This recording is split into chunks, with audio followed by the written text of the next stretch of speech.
The next and final story of today's episode is called Big Footprint.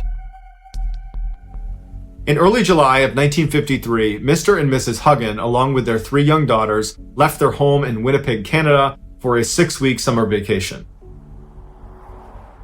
They were headed to the girls' grandparents' summer cabin in Wade, Ontario, which is one of the more remote and wild sections of Ontario.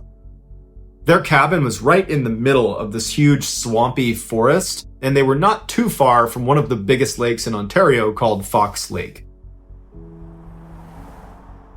The family arrived late on July 4th, so they didn't do anything when they arrived. They just hung out at the cabin. And then early the next day, all the adults decided they wanted to take the girls to Fox Lake for the day. So they began gathering all the supplies they would need while the 3 girls played outside the cabin. Now, there's no neighbors or anybody else anywhere near this cabin. And so it was totally normal to have the girls just play outside. They were not concerned about, them getting taken or something.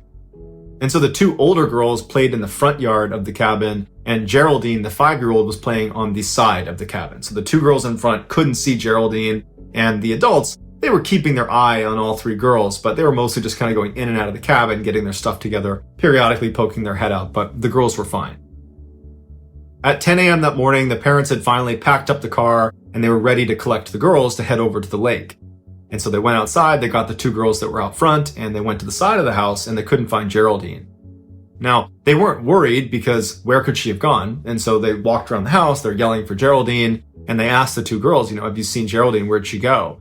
And they're like, oh, we don't know. She was just over on the side of the house a minute ago. And so they can't find her outside.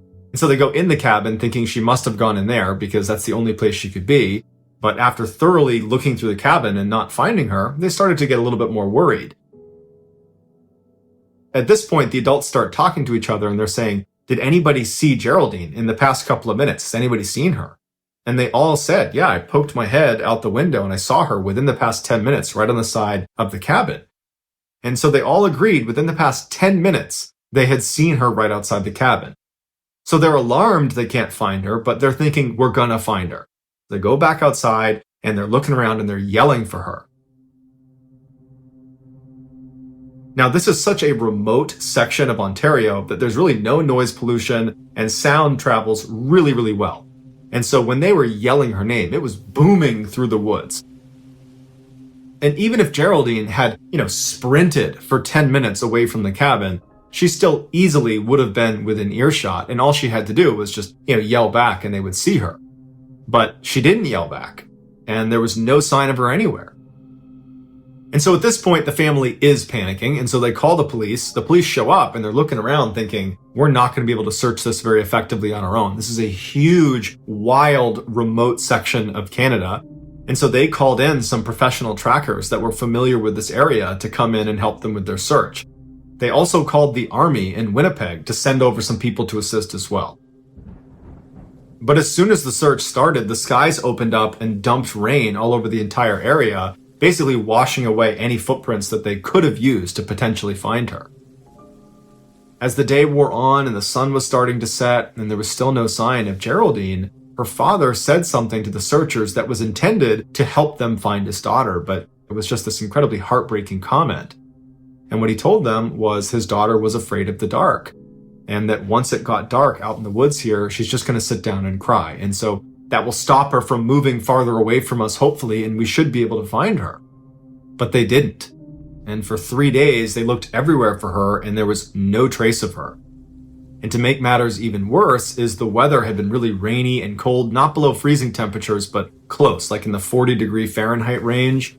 And she just had a light shirt and shorts on. She was not prepared for the weather. On the evening of the 3rd day, they found footprints that they believed to be Geraldine's high up on this ledge in some moss overlooking Fox Lake. And the footprints indicated that this child, which was probably Geraldine, was looking out over the lake and then turned around and walked away from the ledge down into the swamp where her footprints dissipate. And so the search effort was pushed to this swamp, and they had thousands of people that are combing through this mosquito-infested bush to look for this girl, and once again, there's nothing. Then, on the 7th day of the search, they find another set of footprints in the swamp around the area where they were looking for Geraldine. But it wasn't Geraldine's footprints because they were these huge prints that if it was a human print, they would need to be an enormous human being. Or these prints belonged to some enormous animal, but they were unable to determine what animal it was. At this point, although there's not really any real evidence connecting that print to Geraldine, people are starting to suspect that whoever left this print or whatever left this print has something to do with whatever happened to Geraldine.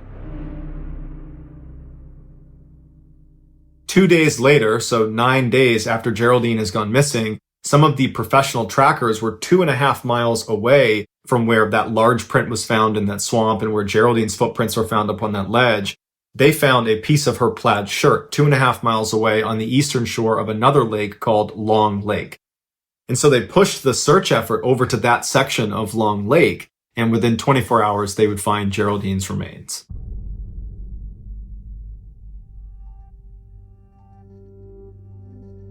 The scene where Geraldine was found was bizarre.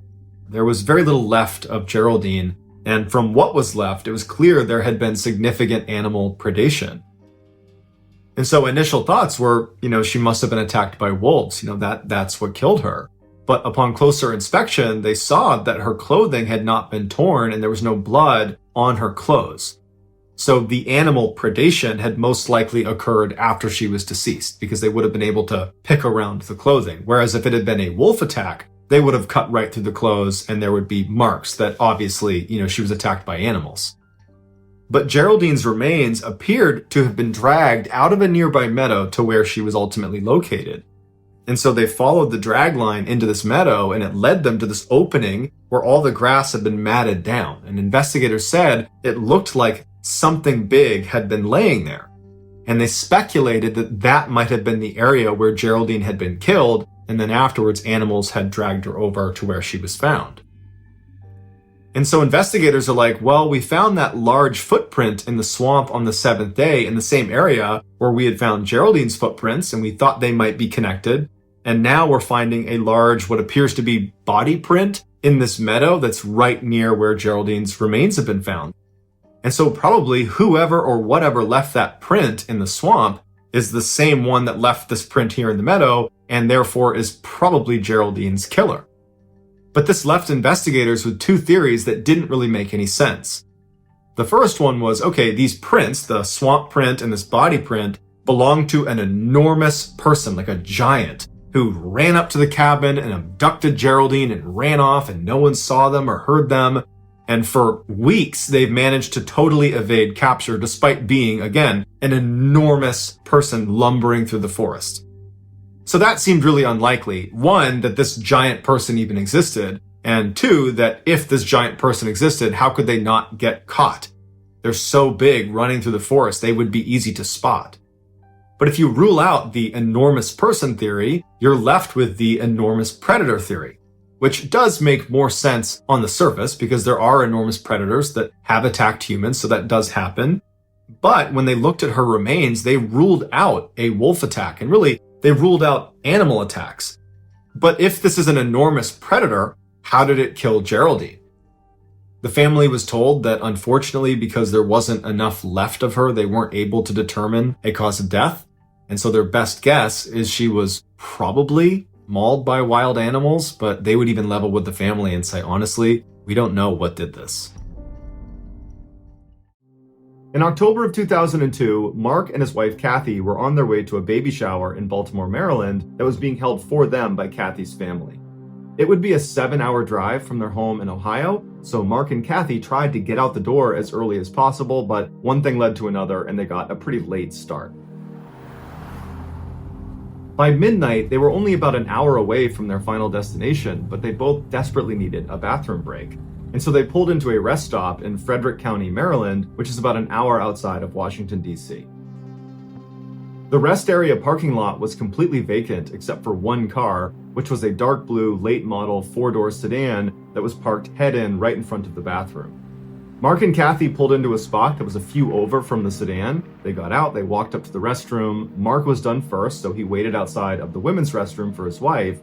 As he waited, he turned around to face the sedan that initially, when he first pulled in the lot, he believed was empty. But now, as he's looking at it, he can clearly see there are two people in the front two seats. A middle-aged man who's sitting behind the steering wheel looking directly at Mark, and then next to this guy is a sleeping teenager. And immediately, Mark felt really creeped out by these two guys. I mean, they are in this random rest stop in the middle of the night. They're the only ones there, and this guy is just staring menacingly at Mark. And so Mark's doing his best not to be intimidated and to stand his ground and not act fazed by what's happening right in front of him. But in the back of his mind, he is just praying his wife comes out of that bathroom as soon as possible so they can get the heck out of here and away from these two creepy guys. Finally, his wife did come out. He grabbed her by the hand and without any explanation, rushed them back to their car, hopped in, locked the doors, turned it on, and began backing out. And as he did, he looked over at the sedan and he saw the guy behind the steering wheel, the middle-aged guy, was looking over at Mark with that same menacing look on his face. Mark also noticed there was something odd about the sedan's trunk. There was a fist-sized hole right above the license plate where you would normally put the key inside of. So the whole scene was just totally bizarre, and after Mark and Kathy sped out and were back on the highway, Mark explained to Kathy that there were actually two people inside of that sedan and they really creeped him out, and that's why he had grabbed her and rushed them back into the car.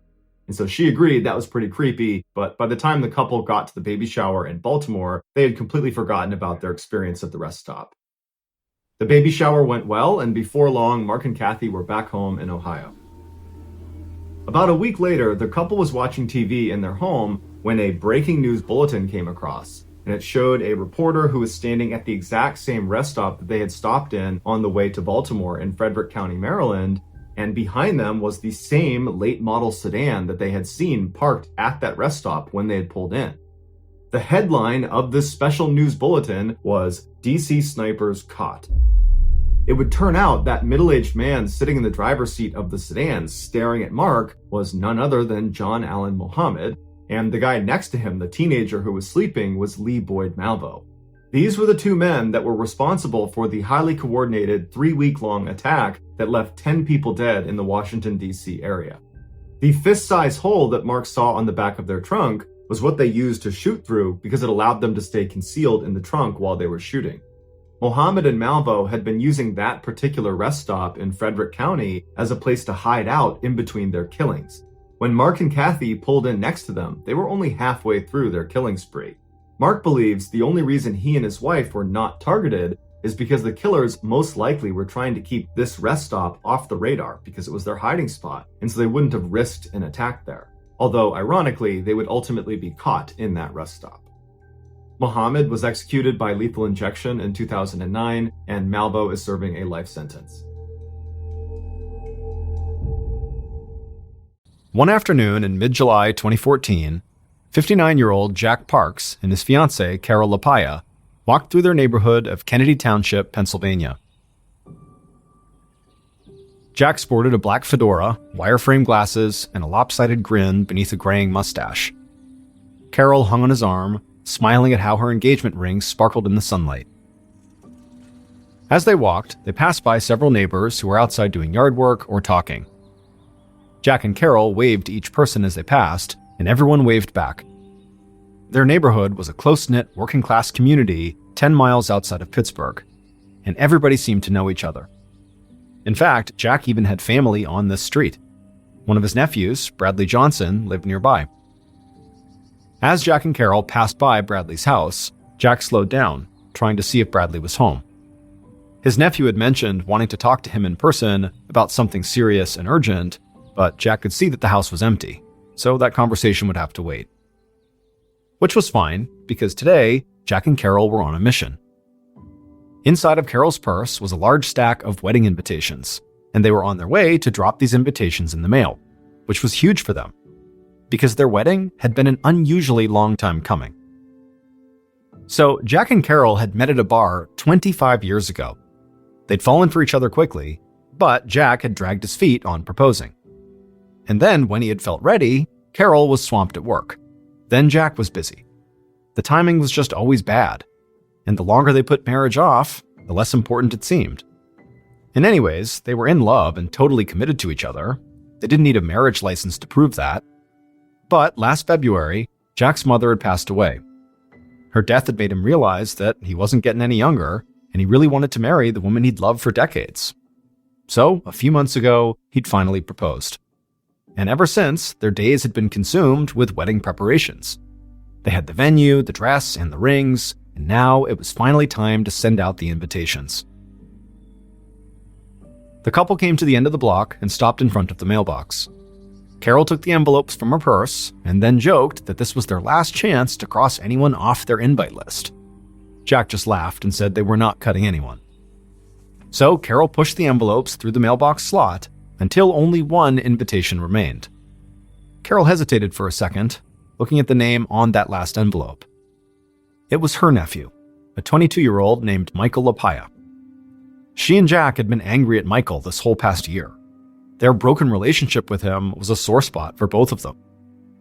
So Jack and Carol did not have children of their own, but they'd always doted on their nieces and nephews. When the kids were younger, Jack and Carol would have them over for slumber parties where they'd stay up late watching movies and eating popcorn, and as the kids got older, they'd all stayed close, except for Michael. A few years back, Michael had started drifting away from Jack and Carol and the rest of the family, and getting into lots of trouble. He joined the army, but gotten dishonorably discharged for marijuana possession, and ever since, he'd suffered from PTSD and began experimenting with harder drugs. But that was actually not what caused the rift. Jack and Carol had supported Michael, even through his struggles, until one day the previous September. During a Labor Day party that Jack and Carol had hosted, guests had seen Michael go into the couple's bedroom. And when the party was over, Carol had discovered that her expensive jewelry was missing. Jack and Carol had confronted Michael, who denied taking anything, but they hadn't believed him. They told him he was no longer welcome in their home, and things had been extremely tense between them ever since. But now, Jack and Carol were ready to make amends by inviting Michael to their wedding. So, standing on the sidewalk, Carol took a deep breath and then dropped Michael's invitation into the mailbox. And suddenly, both Jack and Carol felt a whole lot lighter. The invitations were out, and good things were ahead. Jack and Carol turned away from the mailbox and began heading back home. As they reached their driveway, Jack waved to a few men standing directly across the street, outside of a small factory called Silver Star Meats. The workers were outside in their aprons smoking, and they waved back. Jack was about to go over and talk to them when he noticed Carol's irritated expression, and so he thought better of it. Jack liked the guys from the factory, but he knew they made Carol uncomfortable. She hated that they took their smoke breaks so close to their house, and she thought their blood-stained aprons were kind of unsettling. So Jack just turned away, and then he and Carol walked up their porch steps and into their house.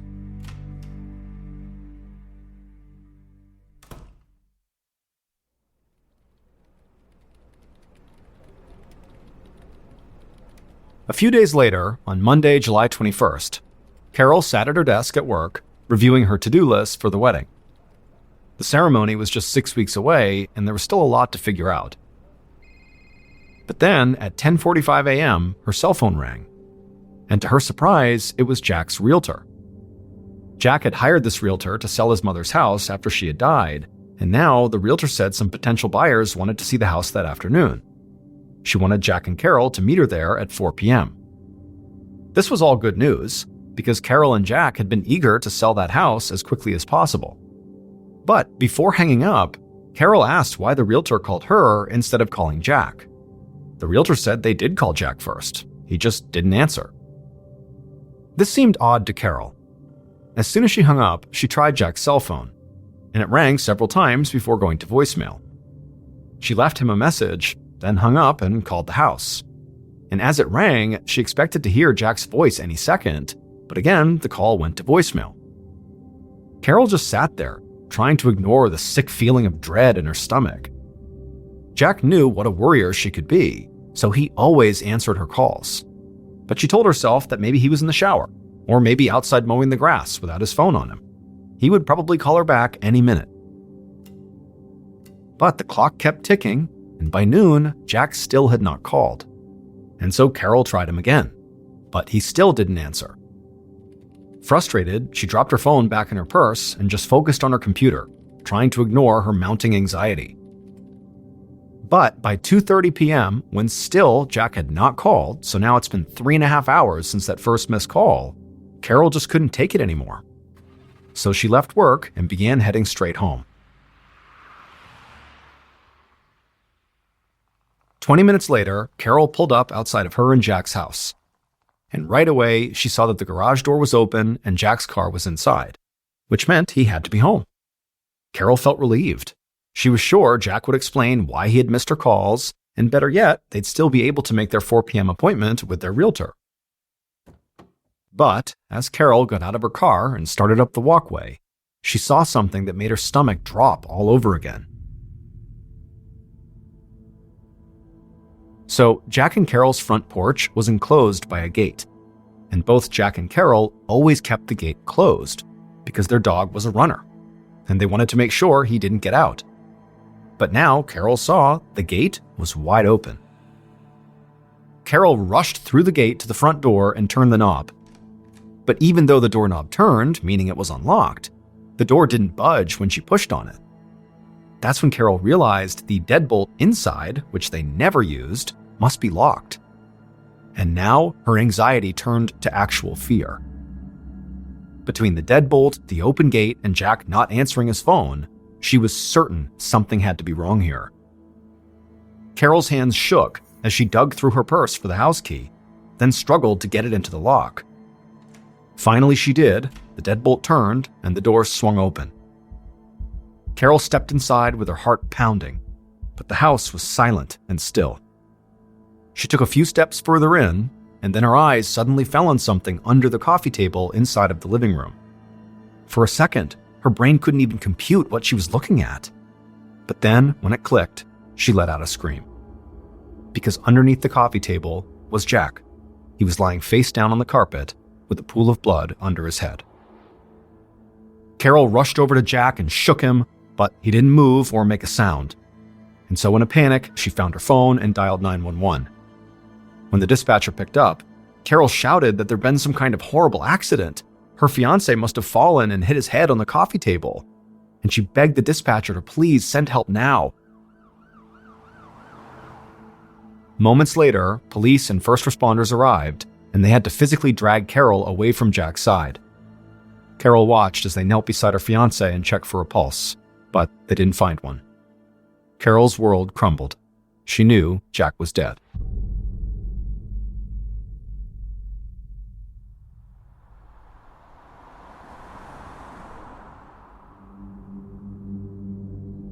A short while later, Detective Lori McKeel of the Allegheny County Homicide Unit arrived on the scene. A perimeter was already established, and the house was crawling with police. But before McKeel went in, she looked around outside.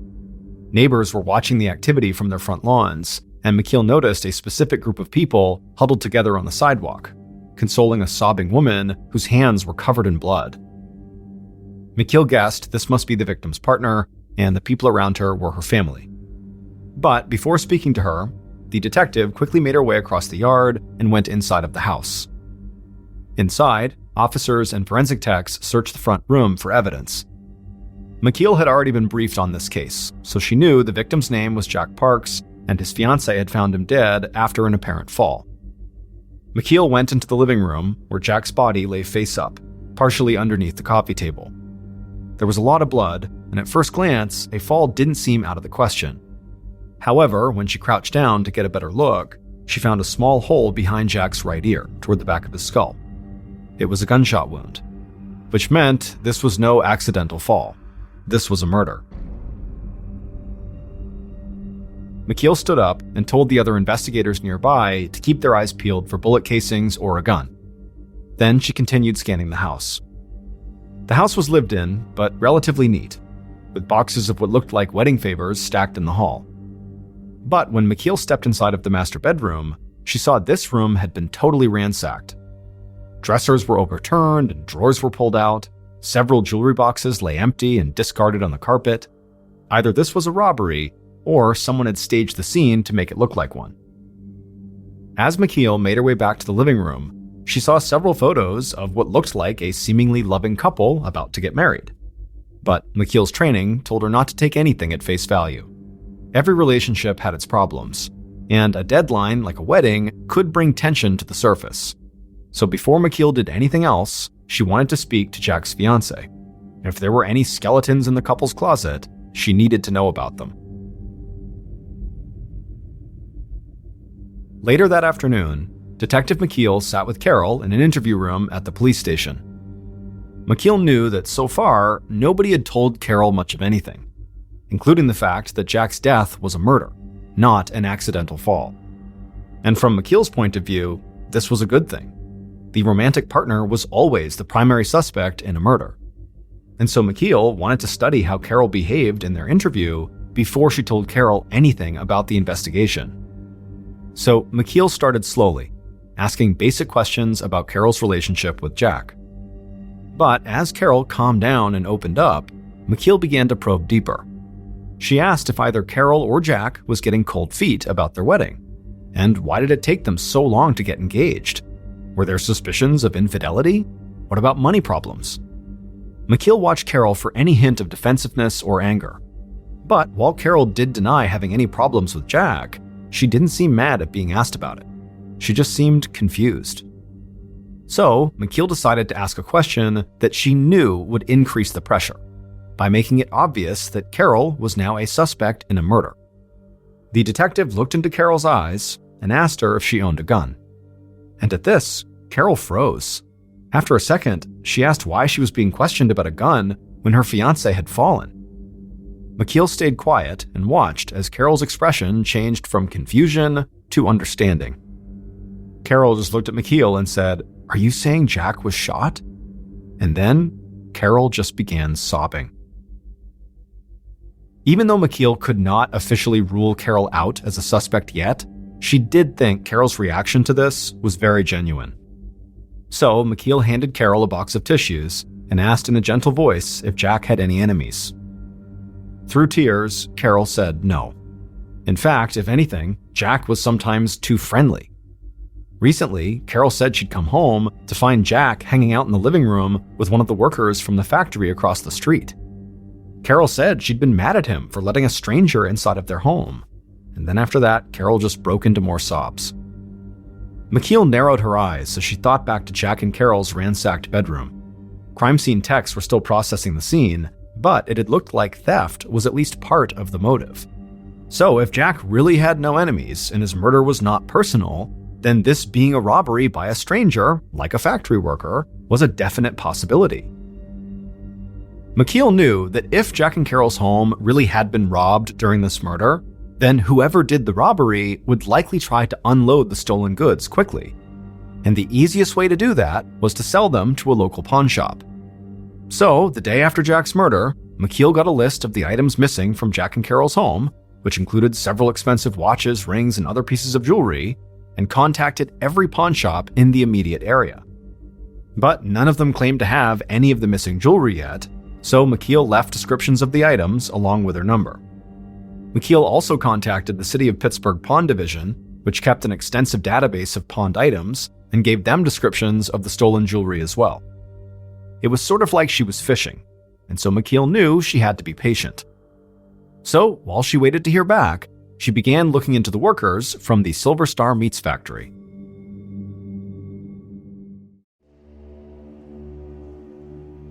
Within a few days of the murder, McKeel led a team of officers to that factory.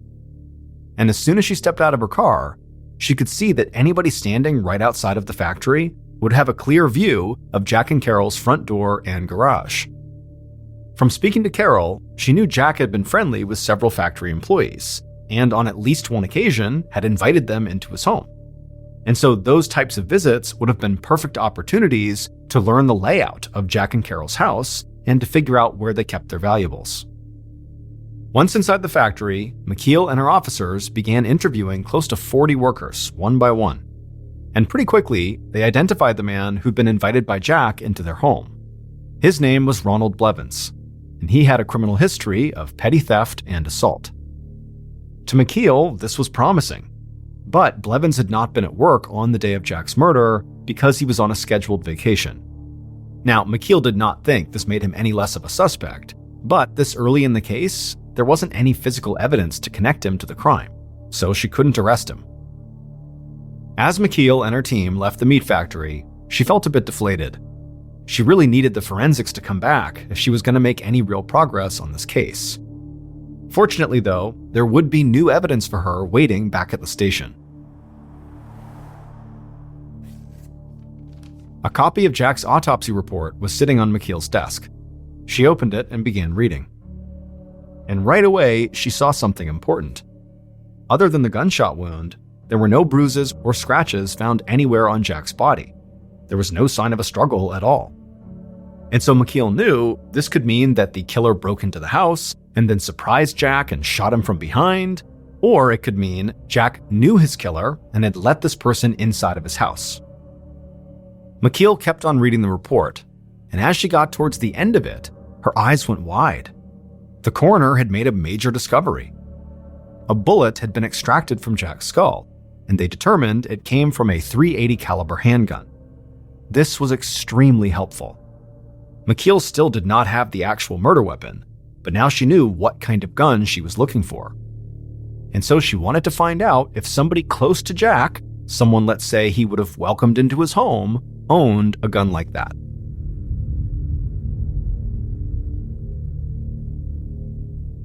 Over the next few days, Detective McKeel interviewed Jack's friends and family, and most of them echoed Carol's comments that Jack got along with everybody. And no one McKeel met with claimed to own a .380 caliber handgun. And so McKeel felt like she was quickly running into yet another dead end. That was until a few people mentioned a fight Jack had had with Carol's nephew at a Labor Day party.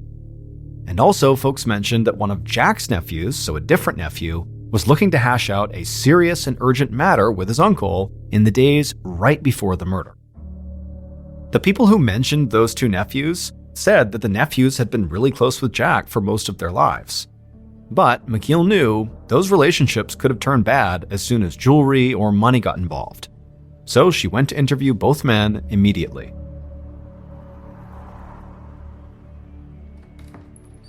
The first house she went to belonged to Carol's nephew, Michael Lapaya, the Army veteran who Jack and Carol had accused of stealing at their Labor Day party. When she began questioning Michael, he didn't deny that he and his uncle had a falling out. But he also insisted Jack was wrong about him stealing. More importantly, though, Michael denied having anything to do with Jack's death. He said he'd been busy on the day of the murder, at a doctor's appointment to treat his PTSD, and then he had also gone shopping with his girlfriend. And he showed McKeel receipts to prove it. And also, Michael did admit that he had lots of guns, and he knew how to use them after his time in the military. However, the one gun he didn't own was a .380 caliber handgun. After the interview, McKeel contacted the Veterans Affairs Medical Center and confirmed that Michael attended his appointment on the day of the murder. She was also able to verify that charges had been made on his credit card in a different city around the time of Jack's death. All in all, Michael's alibi seemed solid.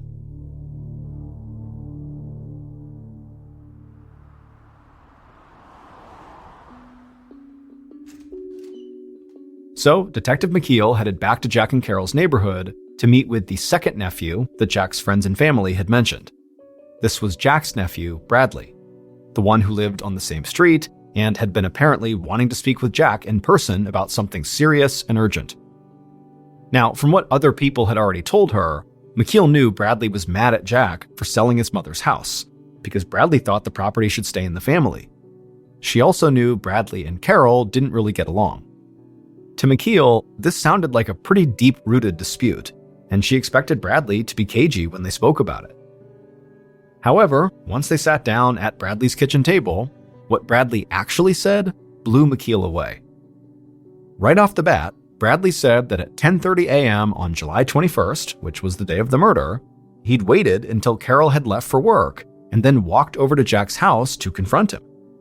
Bradley said once Jack let him inside, he'd immediately asked Jack to halt the sale of his grandmother's house. Bradley was struggling financially and wanted to move into his grandmother's house with his girlfriend to save money. Bradley said Jack seemed open to the idea, but he refused to make a decision right then because he wanted to speak to Carol first. And at that point, Bradley knew he was not going to get the house, because he knew Carol would not like the idea and she would convince Jack to keep trying to sell the house. So Bradley told McKeel he'd just given up and left Jack's house sometime around 11:15 a.m., a little more than 3 hours before Carol would arrive home and find Jack dead. As Bradley finished up the story, McKeel was stunned silent. Bradley had just openly confessed to being inside of Jack's home, alone with him, on the day Jack died. And also, Bradley admitted that he had been there arguing over a property worth hundreds of thousands of dollars. But, amazingly, Bradley still wasn't done with his story. Just as McKeel was about to leave, he casually revealed one more fact. He told her that he did in fact own a .380 caliber handgun. McKeel confiscated Bradley's gun, then raced back to the station to have it analyzed by the ballistics lab to see if it was the murder weapon. It would take a while for the results to come in, but McKeel barely had to wait before she got another huge break in the case. That day, a member of McKeel's team told her he'd finally received a call back from a pawnshop owner in a nearby town. According to that owner, a young couple had come into their shop on July 21st, the day of Jack's murder. And this couple had wanted to sell a bunch of jewelry, including gold chains and rings. And the owner noticed that several of these pieces had been smashed and mangled, which made the owner suspect that these could be stolen.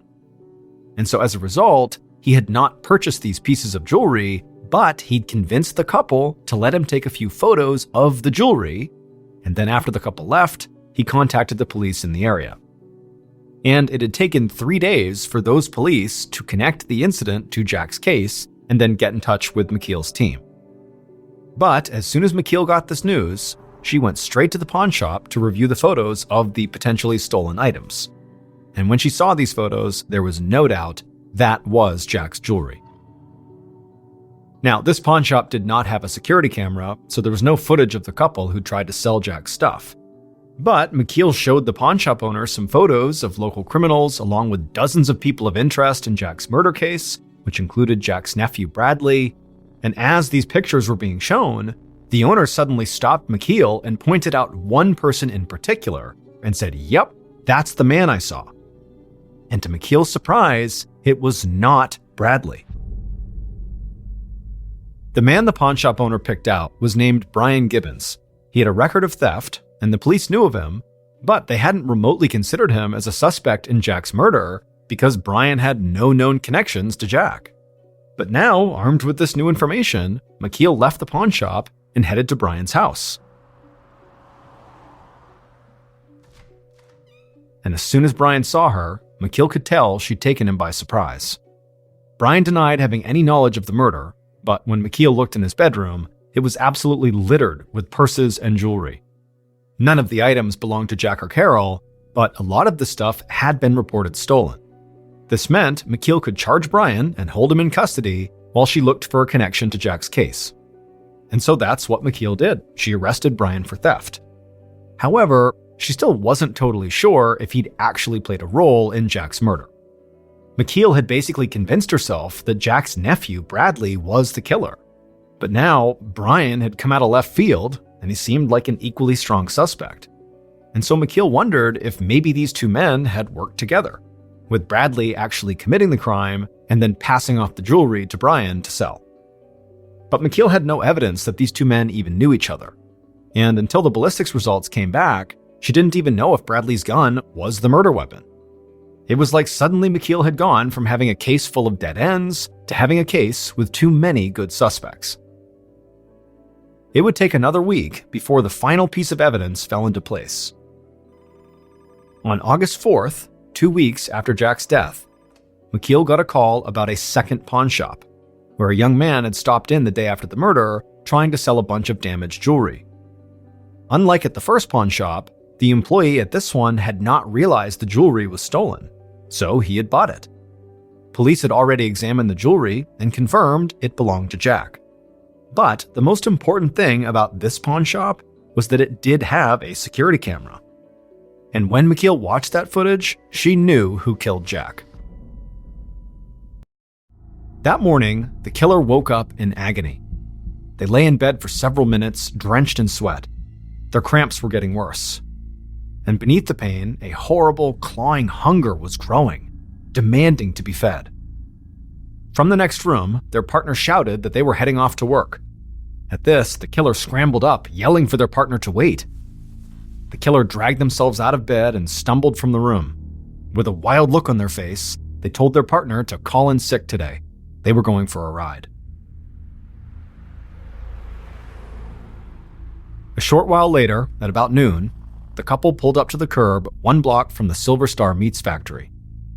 The killer eyed the house directly across from the factory.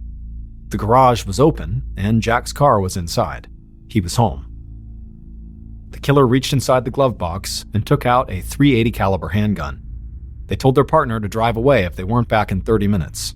Then they pocketed the gun, pulled the hood of their sweatshirt over their head, and got out of the car. The killer's heart pounded as they hurried down the sidewalk, avoiding eye contact with the meat factory employees, just standing about in their blood-stained aprons. The killer reached Jack's house, headed up the walkway, went through the front gate, and right to the door. They knocked and then waited. When no one answered, they urgently knocked again. The door opened. Jack looked out and quickly waved the killer inside.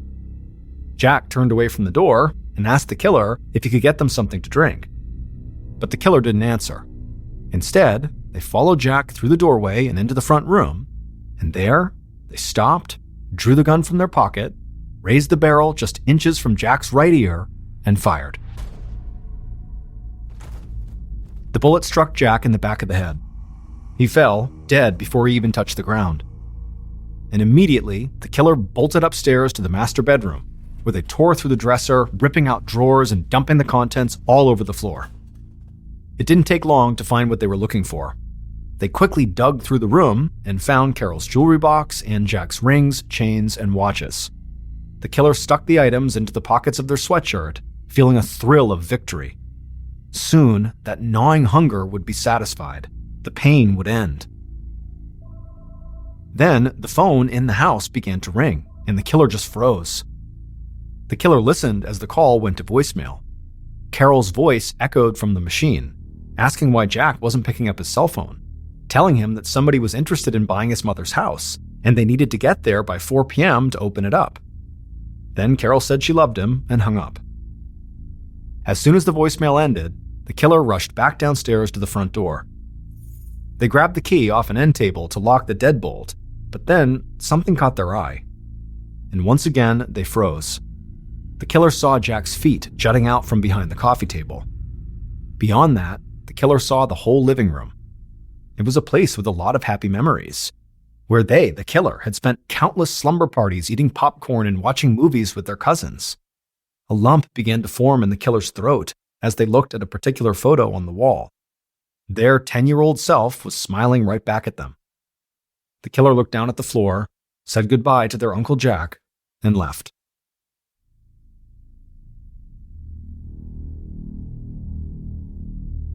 Jack's nephew, Bradley Johnson, had been high on Detective McKeel's suspect list.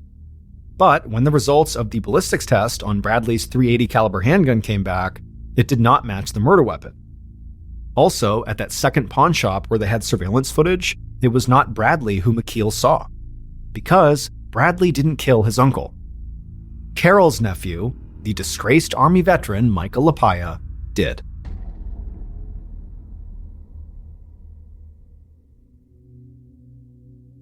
It would turn out Michael had been really struggling since his dishonorable discharge from the Army, even worse than some of his family knew.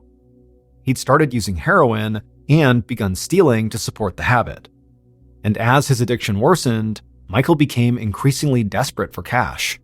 And in July 2014, he saw a quick way to get it, by killing Uncle Jack and stealing his jewelry. Jewelry Michael pawned the next day for just a little over $1,000. Once Detective McKeel saw Michael on that pawn shop surveillance footage, she was sure she'd found Jack's killer. And soon after that, she dug into Michael's phone records and discovered that his phone had pinged off a cell phone tower near Jack's house around the time of the murder, not long before Michael had gone shopping with his girlfriend and to his medical appointment just to give himself an alibi. Eventually, Michael would confess to what he'd done. Michael was convicted of first-degree murder and received a life sentence without the possibility of parole. His girlfriend and alleged getaway driver was never charged. As for Brian Gibbons, the jewelry thief who Detective McKeel thought could be connected to this case, he was ultimately cleared of any involvement. The pawnshop owner who identified him had simply made a mistake. Our next story is called Luggage. From the time Gareth Williams was a young boy, his parents knew he was extremely gifted. When he was just 17 years old, he achieved a first-class honors mathematics degree from a university in his hometown of Wales. A couple of years after that, he had his PhD from the University of Manchester in England. And after that, he was accepted into a postgraduate course at one of the most prestigious universities in the world, Cambridge. But he wouldn't finish that degree because his incredible academic achievements had got the attention of Britain's intelligence agencies, and they began recruiting him. In 2001, when Gareth was 23, Britain's communication headquarters, commonly known as GCHQ, which is one of Britain's main intelligence agencies, offered him a job as a codebreaker. He eagerly accepted the job, dropped out of Cambridge, and then moved into a modest apartment in Cheltenham, which is the resort town about 88 miles away from London where GCHQ is located. And there he would live and work for the next 10 years. Despite being an intensely private and shy person, Gareth was a highly valued team player whose genius in mathematics and technology helped his group win a number of Britain's highest awards for international code breaking. In 2009, one of Britain's other main intelligence agencies, the famous Secret Intelligence Service, or MI6 for short, they were so impressed with Gareth that they offered him a job to come over and work for them. This was a very rare chance for Gareth to go operational and become a spy in the kind of Hollywood sense of the word. He would effectively become a real-life James Bond, and so he jumped at the chance. But shortly after taking the job and moving to London, he regretted his decision. He hated the intense competitiveness within MI6, the flashy cars and flashy lifestyles, and the pressure to go out and party with your coworkers every weekend. Gareth just wanted to do his job and then be left alone. At GCHQ, nobody cared he felt that way. But at MI6, this behavior made him an outsider. Before he left MI6, he took his annual 2-week vacation. But when the vacation was over, he didn't come back to work at his office in London. And for some reason, MI6 never checked in on him to see where he was. It wasn't until his sister called police after not hearing from him that anybody looked into his disappearance. On August 23rd, a uniformed officer went to Gareth's apartment in London to do a welfare check. After knocking on the door and not getting an answer from Gareth, the officer got the key to the apartment from the landlord and went inside. He yelled out for Gareth. There was no sign of him on the first floor. He went upstairs to see if maybe Gareth was up there. He's yelling for him the whole way as he's going up. He gets to the second floor. There's nobody up there, but there's a closed door. And what he finds on the other side of that closed door would make international headlines for weeks. When he opened the door, he walked into a bathroom, and there was nothing unusual about the bathroom, except in the bathtub there was this big red duffel bag. And inside of that duffel bag was the badly decomposed body of Gareth Williams. The zipper of the bag was padlocked shut on the outside, and the key to this padlock was underneath Gareth's body inside of the bag. There were no fingerprints on the rim or inside the bathtub. There were also no fingerprints on the bag itself, or on the two zippers, or on the padlock, or on the keys. Gareth's iPhone had been found nearby sitting on a table, and it had been factory reset. And later, investigators would determine it had been reset on August 15th, which was the last day Gareth was seen on CCTV footage, and it was also the day that they believe he died.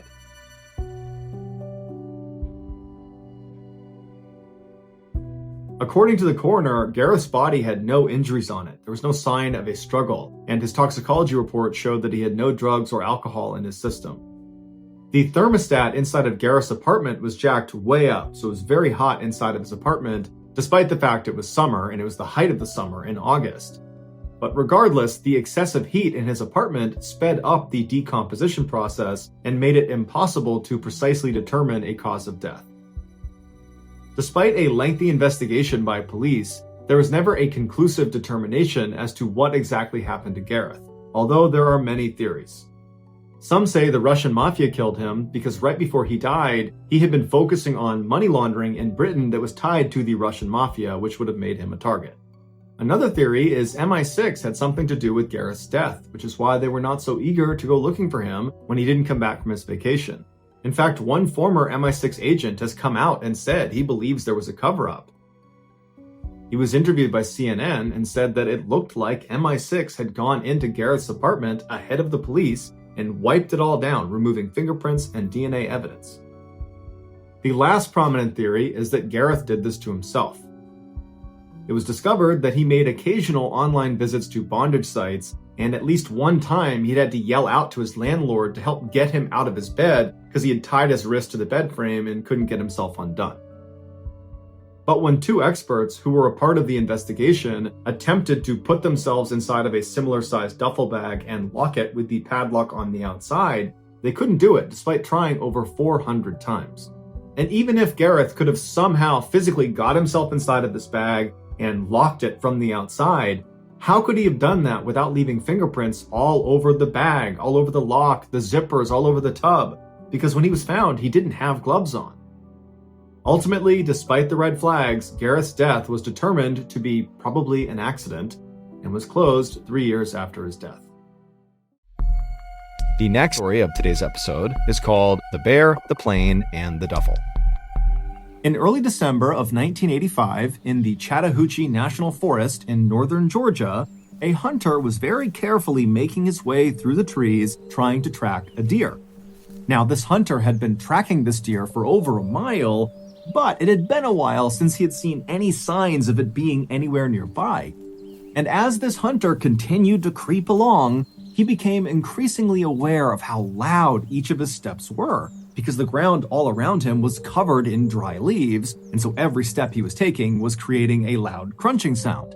And so eventually this hunter just came to a stop and decided stalking this deer was totally pointless because he was basically scaring it away with these crunching sounds as he got closer to it.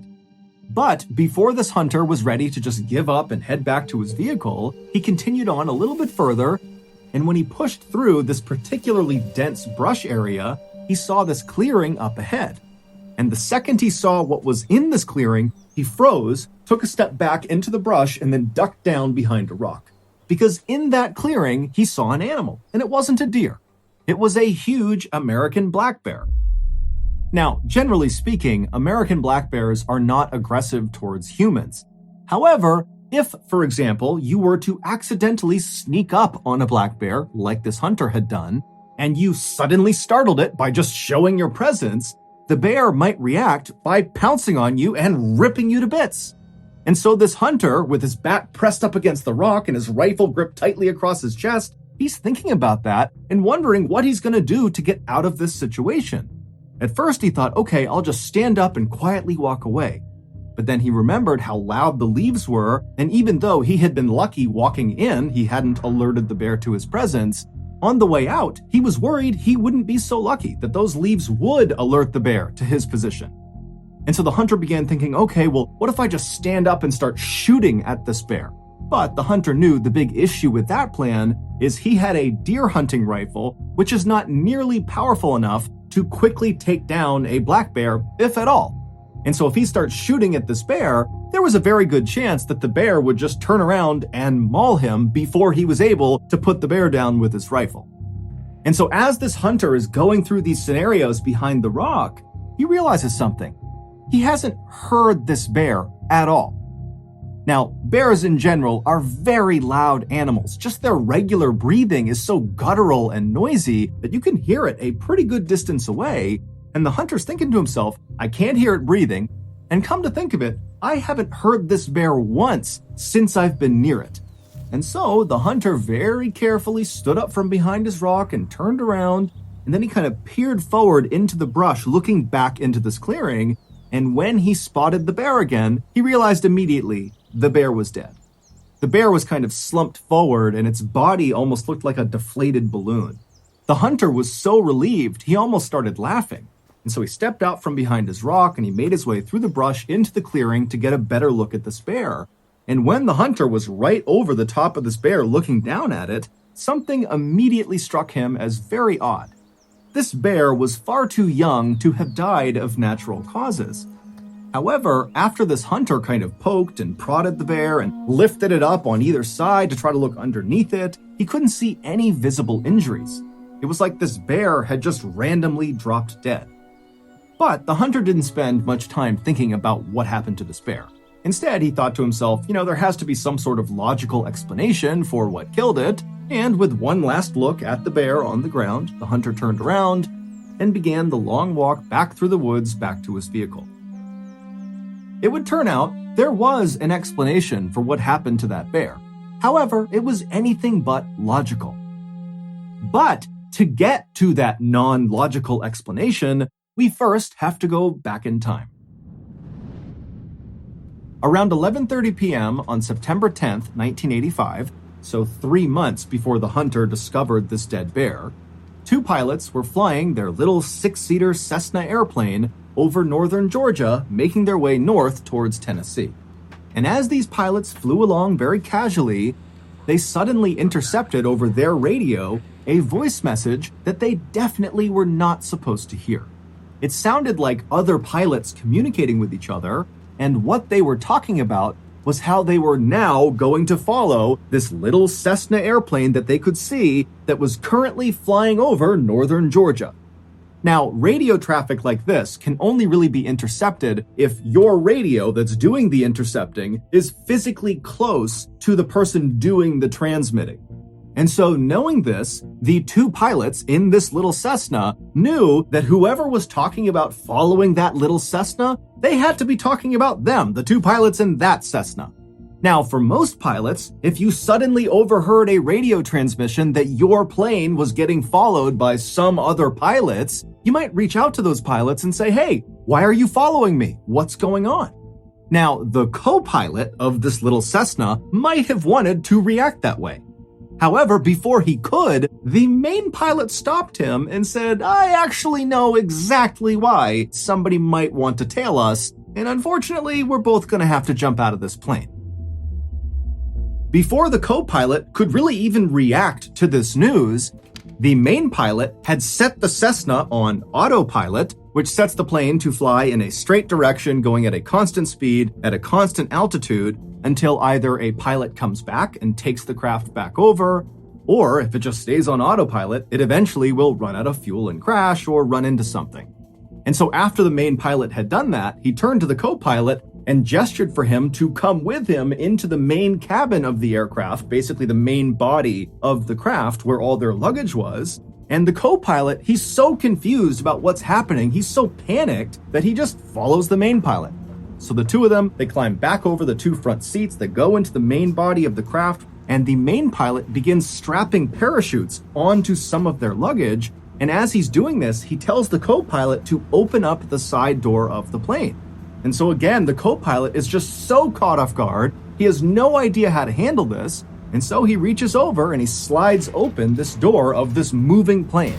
And as soon as he did, this huge rush of cold night air blasted inside of the cabin, and it became so loud from the howling wind coming in that the 2 pilots couldn't even talk to each other. And then the main pilot just began pushing the luggage out of the plane just into the night, falling straight down to the ground far, far below them. And at some point, the co-pilot just joined him and began pushing the luggage out of the plane. And then after all the luggage was out, the main pilot shoved a parachute into the hands of the co-pilot and said, put it on. He had to gesture for it because they couldn't hear each other. And so as this co-pilot's struggling to get on his parachute, the main pilot puts on his chute. And then right after the co-pilot has just barely got his parachute on, the main pilot pushes him out the side of the plane, and then the main pilot jumps out after him. So they basically abandoned their plane, which was still set to autopilot, so at some point, it was just going to crash. About 5 hours later, in a suburb of Knoxville, Tennessee, an 85-year-old man named Fred Myers was just waking up. Fred always got up before sunrise. It was part of his daily routine. He would wake up, he would get dressed, he would wash and shave his face, and then he would sit down and read the local newspaper. This simple routine was actually very important to Fred because recently he had been diagnosed with Alzheimer's disease, which is a progressive disease that destroys memory. And so having this sort of set routine helped him manage his symptoms.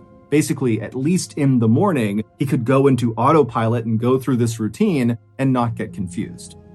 However, on this particular morning, something would happen that would leave Fred more confused than he had ever been in his entire life. Fred had made it to his bathroom, he had washed his face, and he had begun shaving when out of the corner of his eye, he noticed something strange outside in his driveway. He could see it through a nearby window, but it was still so dark outside, Fred couldn't tell what this thing was out there. And so, feeling very curious, Fred put his razor blade down and he made his way over to the window to get a better look.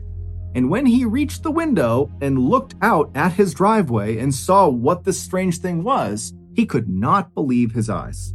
There was this huge parachute out on his driveway, and on the parachute was the main pilot of the Cessna. After the main pilot had pushed the co-pilot out and leapt out himself, when he pulled his ripcord, his chute either didn't deploy or when it deployed, it didn't inflate fully, and so he was forced to go to his reserve chute, but it didn't inflate fast enough to stop him from crashing into the ground. And so the main pilot slammed into the ground, basically at terminal velocity, and so he sustained catastrophic internal injuries, and he died within a couple of minutes of hitting the ground. Fred was so stunned and confused at what he was looking at that without saying a word, he just turned away from his window and walked over to his phone and called the police, shaving cream still on his face. When the police arrived at Fred's house that morning, they were expecting to see a dead recreational skydiver on Fred's property. But when they walked up the driveway and saw the dead man for themselves, they knew right away this was not some recreational skydiver. He actually looked more like a soldier.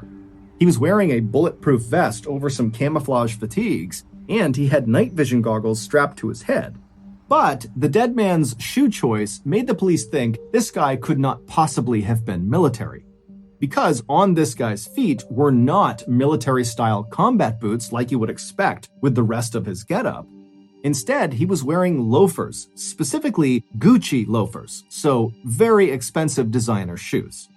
And so the police are thinking to themselves, who the heck was this guy, and what was he doing? The police would figure that out. However, first, we have to fast forward 2 months to late November 1985, so roughly 2 weeks before that bear was discovered by that hunter in Chattahoochee National Forest.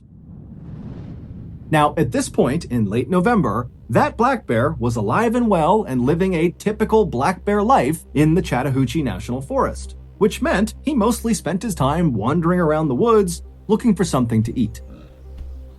And on this particular day in November, the bear was doing just that when out of the corner of his eye, he spotted something strange lying on the forest floor.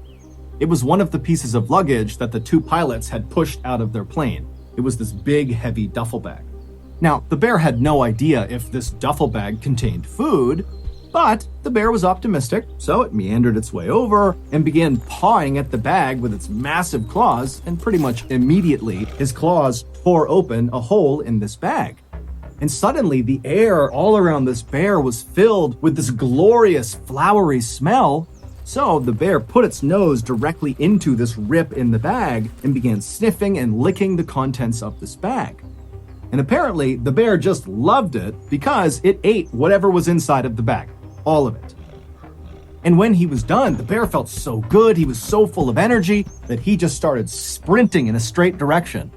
And after running at top speed about 100 yards, every major system inside of this bear shut down all at once, and he died on the spot, collapsing in that clearing. And then, about 2 weeks later, that hunter walked into the Chattahoochee National Forest and discovered this dead bear. And then, within 24 hours, the hunter was back home, and he told one of his friends about discovering this dead bear. And when he told his friend about seeing this bear, he also kind of casually mentioned that he had seen a duffel bag in the forest not far from this dead bear. Now, to understand what this friend did next, you need some context. By this point in time, the police had actually figured out a lot about that dead man on Fred Myers' driveway, the main pilot of the Cessna. They knew he was a 40-year-old man named Andrew Thornton, who had served in the U.S. Army as a paratrooper, but after getting out of the service, he had kind of gone astray in his life and become a big-time smuggler of illegal goods. The police had also figured out by this point that Andrew, along with a co-pilot, had been the people flying that Cessna that eventually was found crashed into a mountainside in North Carolina. The co-pilot had survived the jump out of the Cessna, and so the police tracked him down, and they very quickly realized this co-pilot was really just a victim of Andrew. Andrew had told this guy they were just going to fly to the Bahamas for a vacation. And so when that plan completely evaporated, and suddenly Andrew is barking orders at this guy to open up the plane and push the luggage out and jump out, the co-pilot said he just totally panicked and just started doing whatever Andrew wanted. And so this guy was just totally terrified, and really all he could offer police was just to confirm that, yup, Andrew was the main pilot, and yes, we really did push his luggage out of the side of the plane over some forest in northern Georgia. The police believed the co-pilot and did not charge him with any crime. The police would go and search all over northern Georgia, and they would find the majority of the missing bags. However, they knew they were still missing some, and they knew they really needed to recover them. And so, around the time that this hunter is telling his friend about this bear encounter and this duffel bag, the police were constantly having news outlets tell people in northern Georgia that if you see one of these duffel bags attached to a big parachute or something, please come forward and tell us. We are looking for these. And so the hunter's friend thought, you know what? That duffel bag he mentioned out in Chattahoochee National Forest, which is in northern Georgia, might be one of those bags. And so the friend called authorities. Authorities were thrilled to get this tip, and so they charged out to the Chattahoochee National Forest, and they made their way out to where this dead bear was, and then sure enough, about 100 yards away from this bear was this bag, and it was one of the bags they were missing. Except the bag was empty. Because, as we already know, that black bear had eaten everything inside of this bag. And as you might have guessed, that bag, along with every other bag that had been cast out of the Cessna that night, was full of cocaine. Because Andrew was a drug smuggler. And on the night he and his co-pilot leapt from the Cessna, he was trying to smuggle 900 pounds of cocaine from South America into the United States. That transmission that Andrew and the co-pilot suddenly overheard on their radio as they were cruising along in their Cessna was the sound of federal agents within the U.S. Customs and Border Protection Agency who had been tipped off about Andrew's big drug run, and so they really had sent 2 planes to go follow him and potentially intercept him. And so the authorities standing in the Chattahoochee National Forest looking down at this empty duffel bag had no idea where the cocaine went that was supposed to be inside of it. But on a hunch, they decided to bring the body of the dead black bear back with them and perform an autopsy on it. And sure enough, during this autopsy, the medical examiner would open up the bear's stomach, and the examiner would say the stomach was, quote, packed to the brim with cocaine, thus ending the mystery of how this bear died. It died from a massive, massive cocaine overdose. But the bear story did not end there. Normally, after an animal is autopsied, they are cremated.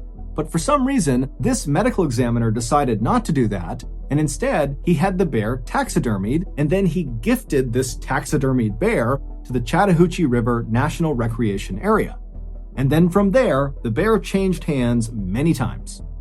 Over the next 2 decades, no one knows exactly who had the bear and for what reason, but there were reports that at least at one point it was stolen from a storage facility, and then it was sold at a pawn shop, and then at some point the bear was in the possession of famous country singer Waylon Jennings, and then finally the bear found its forever home. Today, the bear is on display at the Kentucky Fun Mall in Lexington, Kentucky, and around its neck is a placard that reads, Cocaine Bear. By the beginning of 2016, everybody who lived in apartment building number 12 on Shanxi Road in the big Chinese city of Xi'an knew to stay away from the woman who lived at the end of the hall on the 15th floor.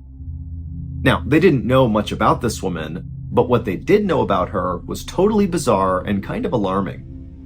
The woman, whose family name was Wu, but nobody actually knew this woman's individual name, was 43 years old and she lived alone. And from what residents could tell, nobody ever came to visit her, and she almost never left her apartment. But oftentimes, residents on the 15th floor could hear this woman talking to herself very animatedly inside of her apartment, and sometimes she'd even get into these big arguments with herself where it was clear she was kind of playing the role of multiple personalities at once. But none of these things were the reason why people avoided her altogether. They avoided her because she seemed really dangerous. One day, a few months earlier, a teenage girl was walking down the hallway on the 15th floor, making her way towards her friend's apartment, when she passed by this woman's apartment door. And as soon as she walked past, the door to this woman's apartment flew open, and the woman rushed outside and began screaming incoherently. And so this teenage girl, she whips around and sees this woman, and instinctively, what this girl thought was, oh my goodness, this woman is being attacked. She's running away from somebody in her apartment or something. But then very quickly, it became apparent that this woman was not being attacked. She was attacking the teenage girl. So this woman, she looks at the girl and her eyes go wide and she kind of curls her hands into claws. And then she began running down the hall towards this girl. And so the girl, she begins to scream and she turns and she runs down the hall and she manages to pound on her friend's door. And her friend happened to be right behind the door. They opened it up, the girl ran inside, and they shut and locked the door right as this woman came barreling into the door. And this behavior from this woman on the 15th floor was just the beginning. Following this first attack, the woman on the 15th floor would routinely barge out of her apartment and chase down young women and teenage girls that were walking past her door. Now, this woman never actually hurt anyone that she chased down and even reached in time. She just kind of scared them. And so as a result, the residents of this apartment building, including the women and young girls who had been attacked by this woman, their reaction to this was not anger or resentment or, some desire to go call the police and have this woman arrested. Instead, the residents of this building just kind of felt bad for this woman. It seemed very obvious that she was mentally unwell and probably very lonely, and so they kind of collectively decided to not call the police and instead just kind of ignore her. But sometime in early February, this woman's random attacks on young women and girls just kind of stopped. And at first, residents, especially of the 15th floor of this apartment building, were just relieved because all of a sudden you could walk down that hallway in peace again. But by the end of February, it dawned on people who lived in this apartment building that not only had this woman stopped her random attacks, but also now they couldn't even hear her inside of her apartment talking to herself because that was something people always heard, and now her apartment was totally silent. And so pretty quickly, people became kind of worried about this woman.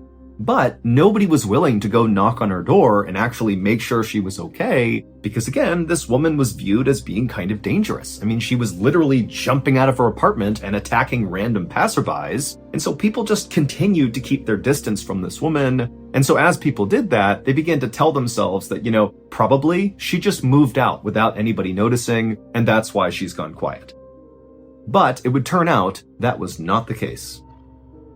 Right around the time the woman on the 15th floor stopped her attacks and went silent, sometime in early February, an elevator inside of this apartment building broke down between floors 11 and 10. And so a maintenance crew was called out to fix the elevator, but when they got there, they realized they didn't have the supplies or the manpower to actually make the fix, and so a decision was made to just cut the power to this individual elevator car, and then the work crew said they'd come back in about a month when they had the right supplies and people.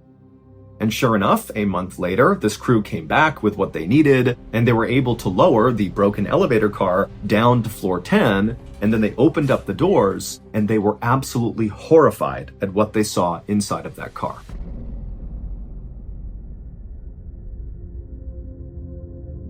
It's believed that shortly after this woman on the 15th floor had one of her outbreaks and chased someone down the hall, she got into the elevator and began traveling down. And when the elevator car got between floors 11 and 10, it came to a lurching stop. But for some reason, when this happened, the woman did nothing. She didn't yell for help, she didn't scream, she didn't pound on the doors, she didn't press any buttons. She just sat in the elevator car in absolute silence. And so eventually it was discovered that one of the elevator cars in this apartment building was broken, Not because the woman had called out, but probably because someone had tried to hail the elevator and it didn't come down. And so that maintenance crew was called out, but they couldn't make the repair, and so they decided to cut the power to that car and come back in a month. Now, this elevator crew had no idea there was anybody inside the elevator car because, again, this woman who was trapped in there was totally silent throughout their attempts to try to fix the car. And so after these workers cut the power to this elevator car and left, this woman was doomed. This woman just sat in silence in this elevator car with no food and no water for several days until she died of dehydration, which is one of the most agonizing and slow ways to go. Now, at some point, this woman did attempt to free herself because there were scratch marks inside the elevator indicating that she had tried to claw her way out, and her hands were totally mutilated, suggesting she really had been clawing pretty hard, but that was the only time she tried to save herself. Otherwise, she just sat there and eventually died.